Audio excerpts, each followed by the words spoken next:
پاکستان اولیاء اللہ کی اور علماء کرام کی تمناؤں اور دعاؤں کا ثمرہ ہے۔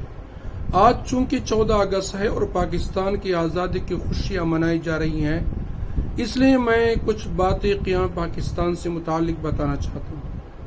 پاکستان کا قیام بڑے بڑے اولیاء اللہ کی تمنا تھی، خاص کر حکیم الامت مجدد ملت مولانا اشرف علی تھانوی رحمۃ اللہ علیہ کی یہ تمنا تھی کہ ایک الگ اسلامی ریاست ہو جہاں مسلمانان ہندوؤں اور کافروں کے تابع نہ ہو۔ یہ سب کتابوں میں چھپا ہوا ہے۔ حکیم الامت اشرف علی تھانوی رحمۃ اللہ علیہ فرماتے ہیں کہ جب میری ریل ریاست رامپور سے گزرتی ہے اور آذان کی آواز سنائی دیتی ہے اور آزادی سے رہتے ہوئے مسلمان نظر آتے ہیں تو دل خوش ہو جاتا ہے۔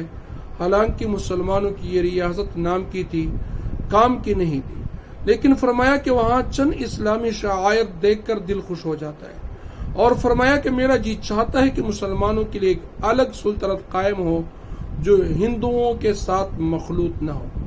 اس لیے علماء کرام نے اور اولیاء اللہ نے مسلم لیگ کا ساتھ دے کر مسلمانوں کے لیے ایک الگ وطن کا مطالبہ کیا تھا، اور الحمدللہ علماء اور اولیاء اللہ کی کوششوں سے 14 اگست 1947 کو پاکستان جیسا پیارا ملک معرض وجود میں آیا تھا۔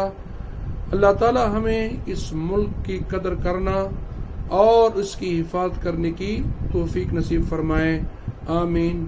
پاکستان پائندہ باد۔